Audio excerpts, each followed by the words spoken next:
नमस्कार, मैं आचार्य रेणु कुमारी मनोहर लाल अग्रवाल सरस्वती विद्या मंदिर इंटर महाविद्यालय लोहरदगा। मैं इस वीडियो में कक्षा 12वीं की जो 12 मासा जायसी द्वारा रचित काव्य खंड है उसके बारे में सप्रसंग व्याख्या करूंगी। तो इस वीडियो में हम लोग 12 मासा का जो माघ महीना है उस महीने की विरह व्यथा नागमती के बारे में हम लोग जानेंगे कि माघ महीने में जो ठंड का मौसम है, शीत का महीना है, उसमें जो वियोगी नायिका है नागमती, उसका विरह व्यथा कैसी है ये हम लोग जानेंगे। लगे माँ परे अब पाला, विरह काल बेरु जड़ताला।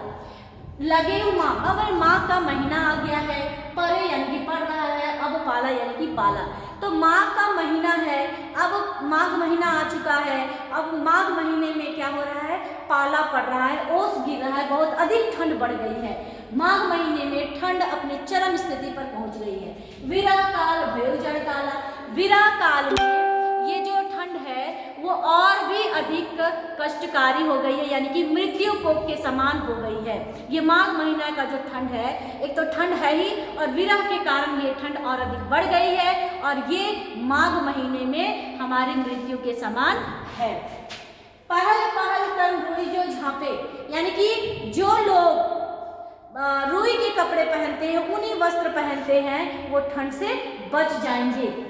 हली हली अधिकों ही कांपे, और जो लोग पूरे वस्त्र नहीं पहनेंगे, ऊनी वस्त्र नहीं पहनेंगे, वो इस ठंड से बच नहीं पाएंगे, यानी कि मृत्यु को प्राप्त हो जाएंगे। और नायिका यहाँ पर अपने बारे में कह रही है कि इस ठंड के कारण, इस माघ महीने के ठंड के कारण और विरह के कारण हमारा हृदय कांप रहा है, और इतना जोर से कांप रहा है कि पूरा शरीर उसका डोल रहा है, हिल रहा है। आई सूर होई तपुरे नाहा, आई सूर होई तपुरे नाहा, यहाँ पर नाहा यानी कि स्वामी, सूर्य यानी कि सूरज। तो यहाँ पर अपने पति को कहती है कि हे स्वामी, हे नाथ, तुम सूरज की गर्मी लेकर मेरे पास आ जाओ, तुम सूरज की तपन को लेकर मेरे पास आ जाओ, तभी ये ठंड, माघ महीने का ठंड हमारे शरीर से जाएगा। तेही बिनु जान ना छूटे माह, तेही बिनु यानी कि तुम्हारे बिना, यही एक उपाय है। अगर तुम सूरज की तपन को लेकर आते हो तो ही ये माघ महीने के ठंड हमारे शरीर से जाएगा, अन्यथा नहीं छूटेगा इस माघ महीने का ठंड। तो यही एक उपाय है, तो तुम्हारे बिना ही ये ठंड जा सकती है, अन्यथा नहीं जाएगी। यही मास उपजे रस मूलो, इसी मास में जो रस है पेड़ों का, पौधों का, जड़ में जो रस होता है, उपज होता है, पैदा होता है, यानी कि बसंत ऋतु का आने के बाद उसमें फूल खिलता है। तो इसी महीने में पौधों के जड़ में रस पैदा होता है। तूसो भंवर मोर जोवन फूलू, यहाँ पर रूपक अलंकार का प्रयोग हुआ है कि यहाँ पर कह रही है नायिका कि मैं यौवन रूपी फूल हूँ और इस फूल में तुम भंवरा रूपी तुम जो हो वो भंवरा हो, और इस फूल पर आकर बैठ जाओ और सारा रस को क्या करो, पी जाओ। तो कहने का है कि मैं यवन रूपी फूल हूँ और तुम एक भंवरा हो, इसीलिए वो अपने शरीर में यानी कि यवन रूपी फूल पर आके बैठने के लिए कहती है। नैन चुवही जस माहुत नीरू, अब यहाँ पर उपमा अलंकार है, हमारी आंखों से आंसू बह रहे हैं, इतना आंसू बह रहा है, लगातार आंसू बह रहा है माघ महीने की वृष्टि के समान, माघ महीने के वर्षा के समान। माहुट यानी कि माघ वर्षा में जो वर्षा होती है उसको कहा गया है। तो माघ महीने में वर्षा के समान हमारी आंखों से आंसू बह रहे हैं। तेही जल अंगलाग सर चीरू, और ये अंग हमारे शरीर में यानी कि आंखों से जो हमारे आंसू बह रहे हैं, ये आंसू इतना बह रहे हैं कि हमारे सारे बदन के कपड़े को गीला कर दिए हैं, और ये गीला कपड़ा हमारे शरीर को बाण की तरह चुभ रहा है, कांटे की तरह चुभ रहा है।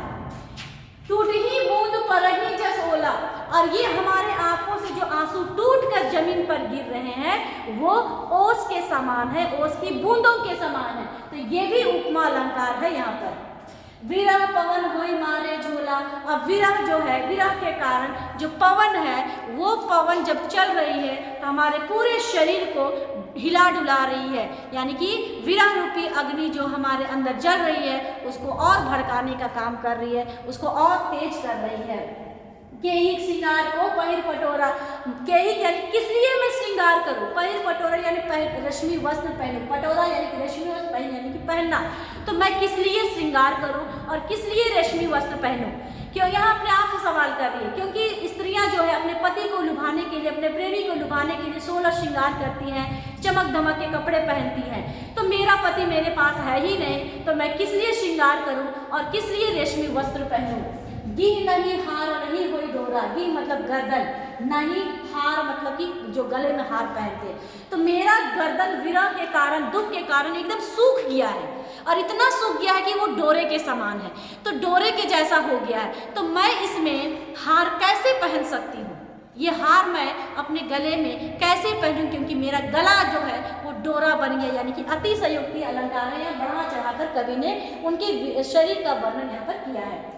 अब नीचे का जो दोहा है, 2 लाइन, तुम बिनु कंता धनी हरोई तन बिनु वर भाज डोल, यानी कि तुम्हारे बिना स्वामी, कंता यानी स्वामी, धनी यानी कि नायिका, तुम्हारे बिना हे नाथ, हे स्वामी, तुम्हारे बिना मैं यानी कि नायिका दुख में इतना टूट चुकी हूँ, इतना सूख चुकी हूँ दुख के कारण, विरह के कारण, कि मैं तिनका बन गई हूँ, एक तिनके के समान हो गई हूँ, और वो भी इधर उधर हवा के झोंकों की तरह डोल रही हूँ, इधर से उधर लुढ़क रही हूँ। तेही पर विरह जराए के कहे उड़ाओ झोल, यानी कि तुम्हारे विरह में मैं जलकर राख हो रही हूँ, विरह की रूपी अग्नि में मैं जलकर क्या हो रही हूँ, राख हो जा रही हूँ। लेकिन इस राख को भी मैं उड़ा देना चाहती हूँ, क्योंकि ये राख जो है उड़कर मेरे स्वामी के पास चला जाएगा, इसलिए अपने शरीर को मैं जलाकर राख कर देना चाहती हूँ, और उस राख को भी मैं उड़ा देना चाहती हूँ। अब इसमें विशेष देखेंगे, विशेष यहाँ माघ महीने, नायिका के माघ महीने के विरह वेदना का वर्णन किया है। भाषा अवधि भाषा में लिया गया है, दोहा चौपाई छंद है, इसमें जगह जगह पर अनुप्रास अलंकार का प्रयोग हुआ है, उपमा अलंकार का प्रयोग हुआ है, अतिशयोक्ति अलंकार का प्रयोग हुआ है, विप्सा अलंकार का प्रयोग हुआ है। भाषा जो है वो कविता लयात्मक है, भावानुकूल है और सजीवता है इसमें। नेक्स्ट वीडियो में हम लोग इससे आगे जो फागुन का महीना है उस पर सप्रसंग व्याख्या करेंगे। धन्यवाद।